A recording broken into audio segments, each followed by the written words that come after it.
이 시간은 하이델베르크 요리문답 제46강 105문에서 107문을 보는 시간입니다. 오늘은 십계명의 출애굽기 20장 13절에 제6계명에 대한 말씀을 본문으로 하여서 하나님의 말씀을 증거하겠습니다. 지난주에 이어서 우리는 십계명의 대인계명에 대한 말씀을 살펴보고 있습니다. 이 대인계명이라는 이 말은 이 계명들이 사람에 대한 의무를 요구하기 때문에 붙여진 이름입니다. 그러나 이 대인계명이라는 말은 단지 십계명의 표면적인 문자 자체에만 해당되는 것입니다. 십계명의 5계명부터 10계명까지의 대인계명은 사람에 대한 사랑에 앞서서 먼저 하나님에 대한 경외심과 사랑을 우리에게 요구하는 것입니다. 이 대인계명의 제 앞에 나와 있는 이 제5계명에 내 부모를 공경하여라 라고 하는 이 명령은 먼저 하나님의 절대적인 권위에 대한 순종을 요구하고 있습니다. 우리는 하나님의 권위에 순종하기 때문에 인간의 권위 역시 존중하는 것입니다. 왜냐하면 사람의 권위는 모두 하나님께로부터 나온 것이기 때문이죠. 만일 우리가 사람의 권위를 함부로 무시하고 짓밟는다면 그것은 결국 하나님의 권위를 무시하는 것으로 이어질 수밖에 없습니다. 이러한 원리는 오늘 살펴보게 될 6계명에서도 동일하게 적용할 수 있습니다. 우리는 우리 이웃의 생명을 소중하게 여겨야 하는데 그 이유는 그들이 하나님의 형상으로 창조된 존재이기 때문입니다. 그러므로 우리가 우리 이웃의 생명을 가볍게 여기고 또 해친다면 그것은 결국 그들 안에 있는 하나님의 형상을 파괴하는 일이며 그리고 그들의 창조주이신 하나님을 공격하는 또한 만으로 여기는 죄와 같은 것입니다. 이와 같이 우리는 모든 판단과 복종의 기준을 모두 하나님께 둬야 합니다. 우리의 생각과 행동의 이 동기, 그 근원은 언제나 하나님의 영광이 되어야 한다는 것입니다.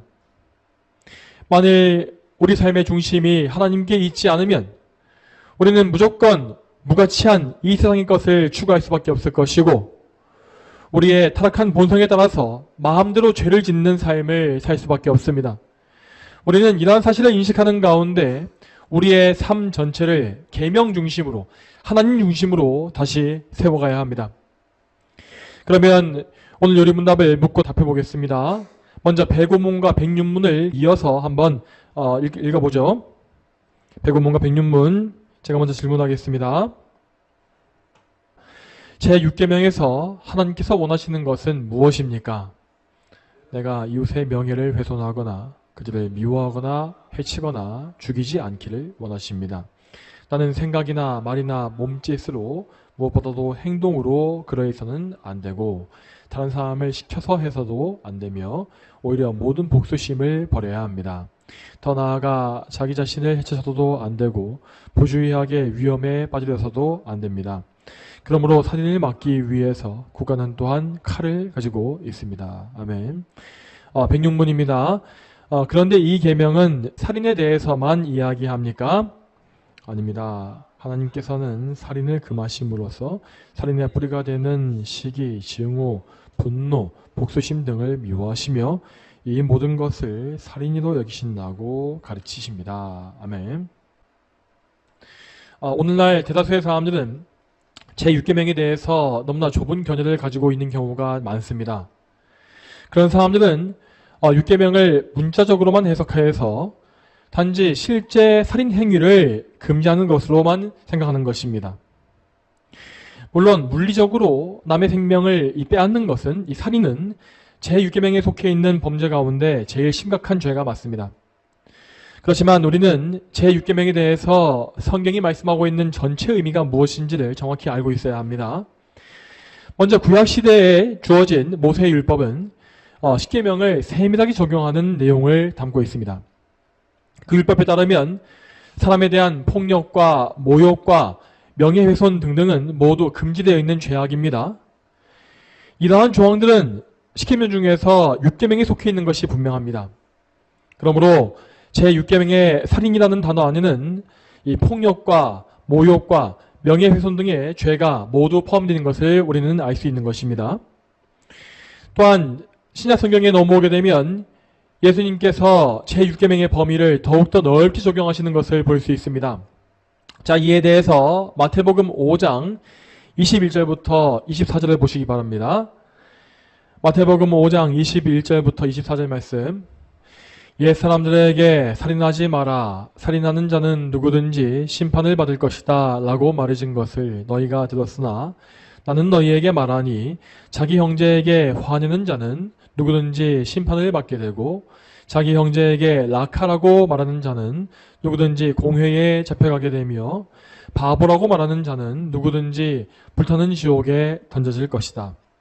그러므로 내가 제단에 내 예물을 드리려고 하다가 거기에서 내 형제가 내게 원한을 품고 있다는 것이 생각나거든 내 예물을 제단 앞에 놓아두고 먼저 가서 내 형제가 화해하고 그 후에 돌아와서 내 예물을 드려라. 아멘. 자, 이 말씀에서 예수님은 십계명의 제6계명 살인하지 말라를 언급하시면서 형제에게 화를 내고 욕설을 하는 모든 행위를 함께 정죄하십니다. 또한 더 나아가서 예수님은 이 형제가 나에 대해서 가지고 있는 미움과 원한을 반드시 풀고 화해하라고 말씀하시는 것을 볼 수 있습니다.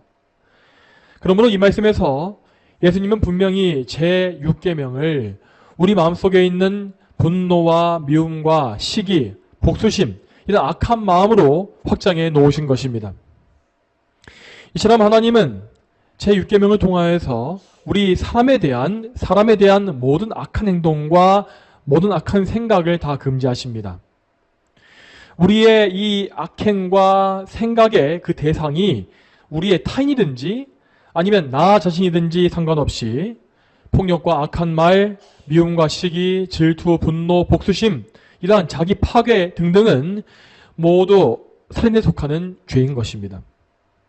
그렇다면 하나님께서는 왜 사람에 대한 악행을 이렇게 엄격히 금지하시는 것이겠습니까? 그 이유는 사람이 하나님의 형상대로 지어진 존재이기 때문입니다. 이에 대해서 말씀을 보겠습니다. 창세기 9장 6절입니다. 누구든지 다른 사람의 피를 흘리면 다른 사람에 의하여 그 피를 흘리게 될 것이니 하나님께서 자기 형상대로 사람을 지으셨기 때문이다. 아멘. 이 말씀에서 하나님은 살인을 금지하시는 이유를 명확히 가르쳐 주십니다. 하나님은 당신의 거룩한 형상을 인간에게 부여하셨습니다. 그러므로 그 사람에 대한 모든 악행은 곧 하나님의 형상을 파괴하고 공격하는 죄악이 되는 것입니다. 자, 이와 같이 제6계명은 하나님의 형상이라는 이것과 아주 깊은 연관성을 가지고 있습니다. 그렇기 때문에 우리가 제6계명에 순종하기 위하여서는 먼저 하나님의 형상이 무엇인가에 대해서 정확히 알아야 하는 것입니다. 여러분, 하나님은 최초의 인간을 지으실 때에 그분의 삼위일체 안에서 거룩한 논의를 하신 바가 있었습니다. 그때 성부께서는 성자와 성령 하나님에 대해서 말씀하시기를 우리가 우리의 형상을 따라 우리의 모양대로 사람들을 만들고 그들이 바다의 고기와 하늘의 새와 가축과 온 땅과 땅 위에 기는 모든 것을 다스리게 하자라고 하셨습니다. 그리고 그 계획에 따라서 하나님은 정말 그 우리의 형상, 그러니까 삼일체 하나님의 그 형상대로 사람을 창조하신 것입니다.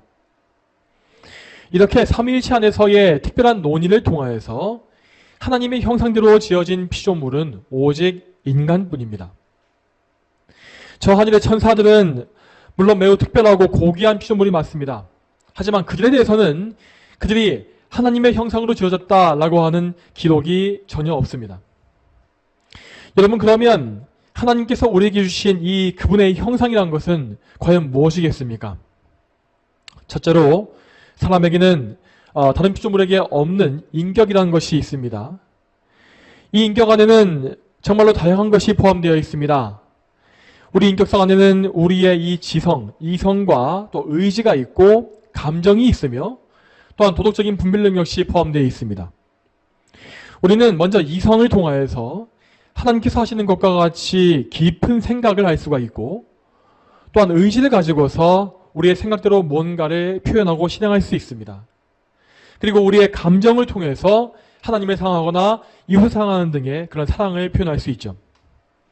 또한 인간의 마음속에는 하나님의 계명이 새겨져 있기 때문에 옳은 것과 그른 것을 구별할 수 있는 그런 도덕적인 능력이 있는 것입니다. 이러한 인격성은 우리 사람을 사람답게 만드는 것이고 다른 피조물들과 완전히 구별해주는 탁월한 특성입니다. 또한 여러분, 무엇보다 우리는 우리의 인격으로 인하여서 인격체의 신 하나님과 교제할 수 있는 존재가 되었습니다. 우리는 하나님을 우리의 아버지로 믿고 그분께 의지할 수 있으며 또한 그분을 가까이 하고 또 동행하며 대화를 나눌 수도 있습니다. 하나님은 이렇게 우리를 인격체로 지으심으로써 우리 예배를 받으시고 우리와 교제하기를 원하시는 것입니다. 이렇게 하나님과 교제할 수 있는 이러한 특권은 천사들조차도 가지지 못한 것이며 오직 우리 인간만이 가지고 있는 고유의 특성입니다. 둘째로, 인간은 하나님께서 소유하신 여러 성품과 특성을 하나님과 공유하고 있습니다. 자, 웨스트민스터 소유문답을 보게 되면 하나님은 지혜와 능력과 거룩과 공의, 선함과 같은 여러 속성을 가지고 계신다고 나와 있습니다. 그리고 이러한 하나님의 속성은 하나님의 형상으로 지어진 인간에게도 주어지게 되었습니다. 그래서 첫사람 아담에게는 하나님을 닮은 의로움이 있었고 온전한 거룩함이 있었습니다. 그리고 그에게는 탁월한 지혜와 능력과 또한 선함이 있었기 때문에 이 세상을 선하고 지혜롭고 탁월하게 통치할 수 있었던 것입니다. 또한 우리 인간에게는 절대 없어지지 아니하는 불멸의 영혼이 있습니다. 그런데 이 영혼이라는 존재의 특성은 영이신 하나님과 무척 닮아 있는 것을 우리는 볼 수 있습니다. 셋째로, 사람은 이 땅에서 맡고 있는 역할, 사역에 있어서도 하나님과 닮아 있습니다. 자, 최초의 인간은 이 땅을 통치하는 왕의 역할을 했습니다. 아담은 하나님의 역할을 이 땅에서 대리하는 사람으로서 하나님의 피조물들을 다스렸고 그들에게 이름을 주었다고 되어 있습니다. 또한 아담은 선지자로서 하나님 말씀을 듣고 전할 수 있었으며 제사장으로서 하나님을 예배하는 역할 역시 하였습니다. 이러한 직분과 사역들은 오직 사람에게만 맡겨진 것으로서 하나님의 거룩한 사역과 무척 닮아 있는 것이라고 할 수 있습니다. 자, 이렇게 해서 사람은 하나님의 형상을 닮은 하나님의 모형과 같은 존재로서 창조되고 이 땅에 세워졌습니다. 물론 최초의 아담의 범죄로 인하여서 우리 안에 있는 하나님의 형상은 상당 부분 파괴되었고 왜곡되어진 것이 사실입니다. 그렇지만 그럼에도 불구하고 여전히 모든 인류에게는 하나님의 형상이 남아있고 또한 그들은 유일하게 하나님의 형상을 가진 피조물로서 살고 있습니다. 하나님의 형상은 우리 인간을 존귀하게 하며 또 무엇보다 하나님 앞에서 존귀한 자로 여겨지게 만듭니다. 그러므로 하나님께서 존귀하게 여기시는 이 사람을 죽이거나 해를 끼치거나 공격하고 모욕하며 미워하는 모든 일들은 다 하나님의 형상을 파괴하는 중대한 범죄가 되는 것입니다. 그리고 더 나아가서 하나님의 형상을 파괴하는 이 죄는 결국 하나님 그분 자신에 대한 공격으로 간주될 수밖에 없는 것이죠. 자, 그러므로 우리는 제6계명의 엄중함을 인식하고 하나님에 대한 경외심을 품어야 합니다. 하나님은 모든 종류의 살인죄를 결코 사소한 죄로 여기지 아니하십니다. 사람에 대한 폭력과 모욕과 미움과 분노는 궁극적으로 하나님께 향하는 것임을 늘 기억하시기 바랍니다. 이러한 사실을 깊이 깨닫는다면 우리는 우리의 행동과 마음속 생각을 주의하고 절제할 수밖에 없을 것입니다. 특별히 우리 그리스도인들, 성도들은 우리가 이미 받은 은혜가 얼마나 큰지를 항상 생각해야 합니다. 우리는 모든 죄를 용서받고 그리스도의 의로 옷 입었으며 또한 하나님과 친밀한 교제의 관계를 누리게 되었습니다. 또한 모든 성도들은 왕과 제사장과 선지자의 사역을 맡음으로써 원래 인간에게 주어진 그 역할과 형상을 회복하게 되었습니다. 이러한 모든 은혜를 통하여서 하나님은 우리 안에 있는 하나님의 형상을 아름답게 회복하셨고 또 회복해 가고 계시는 것입니다. 자, 그러므로 이제 우리는 성도로서 우리가 받은 바 이 은혜를 우리 이웃들에게도 나눠주는 삶을 사는 것이 마땅합니다. 우리는 이웃들에게 예수 그리스도를 전파함으로써 그들 안에서 믿음으로 말미암아 하나님의 형상이 회복되게 만들어야 하는 그런 소명을 다 가지고 있는 것입니다. 그럼에도 불구하고 우리가 그 소명을 생각하지 아니하고 오히려 반대로 하나님의 형상을 파괴하는 삶을 살고 있다면 우리는 반드시 하나님께 큰 책망을 받을 것입니다.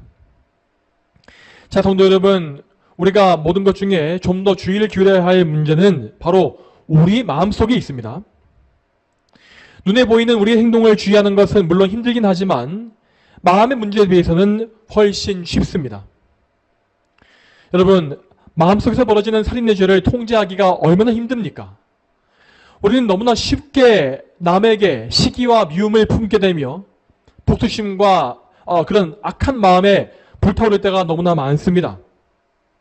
그러나 오늘 이 유리문답에서 알 수 있듯이 우리는 모든 미움과 분노와 복수심을 철저히 버려야 합니다. 여러분, 우리 인간의 본성은 보통 나의 마음속에서 벌어지는 온갖 생각과 그 마음을 나의 자유라고 여기는 경향이 있습니다. 나의 생각은 나 외에는 아무도 모르기 때문에 내 마음속에서는 누구를 미워하고 때리고 죽일지라도 아무런 죄가 되지 않는다고 우리는 믿고 싶은 것입니다. 여러분, 그렇지만 우리는 우리의 이러한 본성을 부인하고 죄에 대한 하나님의 관점이 어떠하신지를 늘 생각해야 합니다. 여러분, 하나님은 눈에 보이지 아니하는 우리의 마음속과 이 생각을 우리 눈에 보이는 행동만큼이나 명확히 다 보고 계십니다. 그러므로 하나님 앞에서는, 하나님의 눈 앞에서는 우리 안에 모든 이 죄악된 생각이 다 행동으로 범해지는 살인, 간음, 도둑질과 같은 것으로 정죄되는 것입니다. 또한 우리는 우리의 미움과 복수심 등의 이 마음이 어디서부터 나온 것인지를 정확히 생각해야 합니다. 여러분, 이런 악한 마음은 절대 성령께로부터 나온 것이 아닙니다. 이러한 악한 마음의 원천은 궁극적으로 마귀이고 또한 우리 안에 있는 타락한 본성입니다. 그럼에도 불구하고 우리는 이 악한 마음, 미움과 복수심을 정당화하는 경향이 항상 있지 않습니까? 저 사람은 나에게 잘못을 하였다. 저 사람은 악을 행했다. 그러므로 저 사람은 심판받아 마땅하다. 나는 지금 합당하고 공의로운 분노를 품고 있는 것이다. 라는 생각이 우리 속에 드는 것입니다. 그렇지만 하나님은 우리 마음에 있는 이 악의 뿌리를 다 보고 계시기 때문에 결코 그분을 속일 수 없습니다. 우리는 우리의 개인적인 미움과 분노를 정당화하지 말고 나 자신을 쳐서 복종시키는 훈련을 해야 할 것입니다. 여러분, 더 나아가서 우리가 혹 이 세상의 불의함과 죄악에 대해서 분노할 때에도 우리는 죄를 멀리하기 위해서 힘써야 합니다.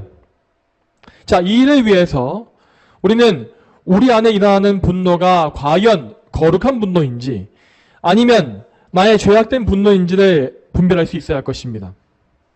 자, 만일 여러분 우리가 하나님의 거룩한 분노를 품고 있는 것이라면 그 거룩한 분노는 죄인을 향하지 않고 죄를 향한다는 것을 기억하시기 바랍니다. 다시 말해서 우리는 거룩한 분노를 품게 될 때에 하나님의 공의를 깨뜨리는 모든 죄에 대해서는 미움을 품게 되겠지만 그 죄를 짓고 있는 죄인들만큼은 불쌍히 여길 수가 있다는 것입니다.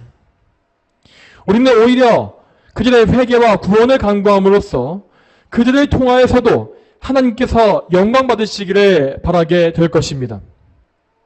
하지만 반대로 우리가 죄인들에 대해서 온갖 미움과 살인을 품고 있다면 우리는 절대 거룩한 분노를 품고 있는 것이 아닙니다.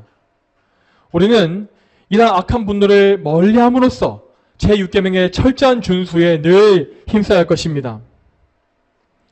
만일 우리가 우리의 마음을 절제하지 아니하고 악한 생각을 방치한다면 어떻게 되겠습니까? 그렇게 되면 그 마음속의 죄는 반드시 더 많은 죄악의 열매를 맺을 수밖에 없습니다. 여러분, 마음속에 내재한 이 죄악은 결코 마음속에서 멈추는 법이 없습니다. 그 죄악은 그 마음속에서 계속해서 커져서 우리 마음속에서 가득 열매를 맺게 되고 결국 그래서 밖으로 나와서 실제 행동으로 이어지게 되어 있습니다. 자, 이러한 원리에 대해서 성경의 말씀을 찾아보겠습니다. 야고보서 1장 14절과 15절 말씀 보시기 바랍니다. 야고보서 1장 14절과 15절 말씀을 같이 한번 읽어보겠습니다. 각 사람이 시험을 받는 것은 자기의 욕심에 끌려 미혹되기 때문이다. 욕심이 잉태하면 죄를 낳고 죄가 장성하면 사망을 낳는다. 아멘. 여러분, 이 짧은 말씀은 자, 우리의 죄가 어떤 열매를 차차 맺어가는지를 정확히 보여주고 있습니다. 자, 모든 죄는 최초에 마음속의 욕심으로 시작한다고 하였습니다.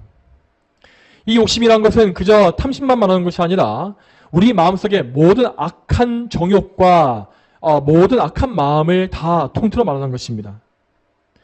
여러분, 우리의 악한 본성은 항상 모든 금지된 것에 끌리게 되어 있습니다. 남을 해치고 싶은 마음과 남의 것을 소유하고 싶고 뺏고 싶은 그런 마음 등등이 바로 이 금지된 욕심입니다. 만일 우리가 이 욕심을 끊어버리지 않고 이것을 마음속에 성장하도록 방치한다면 그 욕심은 결국 잉태하여서 죄를 낳는다고 했습니다. 자, 이 단계의 이 죄라고 하는 것은 곧 우리 마음속뿐만 아니라 실제 행동으로 범해지는 죄를 가리킵니다. 그리고 우리가 이 행위의 죄를 계속 회개하지 아니하고 계속해서 죄악과 죄악에 빠져 산다면 최종적으로 그 모든 것들은 사망, 곧 멸망을 낳는 것입니다. 그러므로 우리는 마음속의 모든 악한 미움과 살이를 모두 미워하고 제거해야 합니다. 우리 마음속의 미움은 이 살인과 멸망의 씨앗으로서 그 자체로도 충분히 미워할 만한 것이며 또한 하나님의 형상을 파괴하는 흉악한 범죄입니다. 그러므로 우리는 하나님의 뜻이 어떠하신지를 항상 생각해야 하고 또한 그 뜻에 맞추어 우리의 마음을 청결케 하기 위해서 그리스도의 보혈과 성령님의 은혜에 늘 의지해야 합니다. 자, 그러면 계속해서 유리문답의 내용을 보겠습니다. 105문의 맨 아래에서 두 번째 문장을 보시기 바랍니다. 제가 읽겠습니다. 자, 105문의 맨 아래에서 두 번째 읽겠습니다. 더 나아가 자기 자신을 해쳐서도 안 되고 부주의하게 위험에 빠뜨려서도 안 됩니다. 자, 이 부분은 이 자기 자신에 대한 살인 행위를 다루고 있습니다. 여러분, 분명히 성경은 이 자살을 살인으로 간주합니다. 자살은 자기 자신에게 주어진 하나님의 형상을 완전히 파괴해버리는 일입니다. 그러므로 이 자살이라는 것은 결코 우발적인 범죄일 수가 없는 것입니다. 이 죄는 단순히 한 번에 벌어지는 것이 아니라 자기에 대한 작은 파괴가 계속 쌓이고 더 커져가다가 결국 폭발해버린 결과인 것입니다. 그렇기 때문에 고인적인 자살은 결코 구원받은 성도에게서는 있을 수가 없는 일입니다. 여러분, 잘 생각해 보십시오. 과연 하나님의 은혜와 구원 안에 있는 성도가 자기 자신을 지속적으로 혐오하고 파괴하는 죄를 계속 지으면서도 회개하지 않을 수 있겠습니까? 그리고 결국 그 파괴가 극에 달해서 자기 생명을 스스로 끊는 것이 가능한 일이겠습니까? 절대 그렇지 않습니다. 하나님의 형상을 파괴하는 일은 극도로 악한 죄이기 때문에 참된 성도는 결코 그 죄에 계속 빠져서 살 수가 없는 것입니다. 성령께서는 그들을 방치하지 아니하시고 그들이 자기를 파괴하지 아니하도록 그들을 깨우치시며 책망하시고 돌이켜 주실 것입니다. 그리스도께서 핏값으로 값주고 사신 성도가 그렇게 자기 파괴의 죄에 빠지고 자기를 파괴한다는 것은 하나님의 선하신 성품과 전혀 맞지 않는 모순된 말입니다. 실제로 성경 속에서 고의적인 자살로 생을 마친 사람들은 구원받은 성도로서의 증거가 전혀 없는 것을 우리는 알 수 있습니다. 자, 그러므로 우리는 이 자살이라는 범죄에 대해서 분명한 목소리를 내야 합니다. 자살을 할지라도 구원받을 수 있다라고 하는 이런 궤변은 성경에 전혀 근거가 없습니다. 우리는 성경의 말씀과 참된 교리에 입각하여서 항상 죄악을 경고해야 합니다. 그래야만 우리는 모든 사람들을 한 명이라도 더 잘못된 유혹과 파괴에서 건져낼 수가 있고 최종적인 죽음과 멸망에서도 구할 수가 있는 것입니다. 또한 여러분, 자살까지는 아니라 할지라도 자신을 위험에 빠뜨리는 모든 행동은 다 율계명을 어기는 살인의 죄악입니다. 자, 어떤 사람들 보게 되면 짜릿함을 즐긴다는 명목으로 해서 위험한 행동을 즐기는 것을 볼 수 있습니다. 그들이 즐기는 스포츠나 게임 등등은 죽음이나 큰 부상으로 이어질 수 있는 것들인데 그들은 그저 그런 행동을 멋있는 도전적인 그런 일들이라고 미워하는 것입니다. 하지만 그러한 행동은 죄악된 쾌락을 추구하는 것으로서 용감한 것이 아니라 타락한 본성에서 나와 있는 종욕이요 죄입니다. 누구든지 자기 안에 있는 하나님의 형상을 귀히 여기는 사람들이라면 그 마음속에서 이러한 악한 정욕과 쾌락을 미워할 수밖에 없습니다. 그러므로 우리는 이 세상에 가득한 온갖 위험한 정욕을 다 멀리해야 합니다. 우리의 몸을 위험하게 만드는 모든 행동과 또한 우리 영혼에 해를 주는 모든 일들은 다 우리 자신을 파괴하는 살인의 죄입니다. 그러므로 우리는 이러한 죄악을 철저히 멀리하고 우리 자신을 하나님의 소유로 구별해 바칠 수 있어야 합니다. 다음으로 105문의 마지막 문장을 보겠습니다. 읽겠습니다. 그러므로 살인을 막기 위해서 국가는 또한 칼을 가지고 있습니다. 아멘. 자, 이 부분은 살인에 속하지 않는 정당한 행위를 다루고 있습니다. 먼저 여기 나온 것과 같이 국가가 살인을 처벌하기 위해서 사형을 집행하는 것은 살인이 아닙니다. 분명 구약 성경의 말씀은 사람을 죽인 사람을 사형에 처해야 한다고 명령하고 있습니다. 이것은 모세의 율법뿐만이 아니라 이미 노아의 때부터 내려진 명령이었습니다. 그러므로 하나님의 권세를 위임받은 통치자는 하나님의 공의를 이루기 위하여서 흉악한 범죄자에게 사형을 반드시 집행해야 합니다. 또한 다음으로 살인에 해당하지 않는 행동 중에는 전쟁이 포함되어 있습니다. 전쟁에서 국가를 지키기 위해서 적을 죽이는 것은 결코 살인의 죄가 아닙니다. 물론 전쟁 중이라 할지라도 항복한 적군을 포로를 함부로 죽이거나 무장하지 않은 민간인을 죽이는 것은 살인의 죄입니다. 그렇지만 군인으로서 나라를 위해서 전투를 치르고 적을 사살하는 것은 결코 제6계명을 어기는 죄가 아닙니다. 이것은 구약 성경의 다윗 왕을 통해서도 충분히 드러나 있는 사실이었습니다. 그는 전쟁에서 수많은 적들을 배웠지만 하나님은 그 행동에 대해서 정죄하신 일이 없었습니다. 오히려 다윗은 하나님의 마음의 합편자라고 하는 칭찬을 받았고 하나님과 정말로 친밀한 교제의 관계를 누린 것을 볼 수 있습니다. 자, 그러므로 우리는 살인의 죄와 공의의 집행을 잘 분별해서 적용할 수 있어야 합니다. 그렇지 않으면 우리는 공의의 집행을 막음으로써 하나님의 공의를 파괴하는 어리석은 죄에 동참할 수밖에 없는 것입니다. 그러면 계속 이어서 마지막 107문을 묻고 답하겠습니다. 107문 질문하겠습니다. 앞에서 말한 방식으로 우리 이웃을 죽이지 않으면 그것으로 이 계명을 다 지킨 것입니까? 아닙니다. 하나님께서는 시기와 증오와 분노를 정죄하심으로써 우리가 우리 이웃을 자기 자신처럼 사랑하여 인내와 화평과 온유와 자비와 친절을 보이고 우리가 할 수 있는 한 그들을 해악으로부터 보호하며 심지어 원수에게도 선을 행하라고 하셨습니다. 아멘. 하늘별 그 요리문답은 제6계명에 대해서 낮은 수준에서부터 높은 수준까지 계속 나가는 것을 볼 수 있습니다. 여러분, 하나님이 우리에게 원하시는 순종은 그저 간신히 억지로 하는 순종이 아닙니다. 하나님은 우리가 그분의 영광을 위하여서 불타는 열망을 품기를 원하십니다. 그리고 우리가 그리스도와 연합함으로써 최고의 순종, 온전한 순종을 바쳐드리기를 원하시는 것입니다. 제6계명에 있어서 최고의 순종은 결국 이웃사랑입니다. 우리는 이웃을 미워하지 않고 해치지 않는 최저의 선에서 멈추지 말고 더 나아가 내 이웃을 내 몸과 같이 사랑하는 그런 온전한 순종으로 나아가야 합니다. 그러므로 우리는 예수 그리스도의 사랑을 항상 생각해야 할 것이고 또한 그 사랑을 이루어내신 그리스도와 연합함으로써 참된 사랑을 행해야 합니다. 여러분, 참으로 우리 예수님은 우리가 아직 죄인 되었을 때에 하나님과 원수 되었을 때에 우리를 먼저 사랑하셨고 그 원수인 우리를 위해서 자신의 목숨을 희생하셨습니다. 그러므로 우리가 그분과 믿음으로 말미암아 연합한다면 우리는 우리 이웃의 유익과 구원을 위하여서 나 자신을 희생하는 상황까지도 나아갈 수가 있을 것입니다.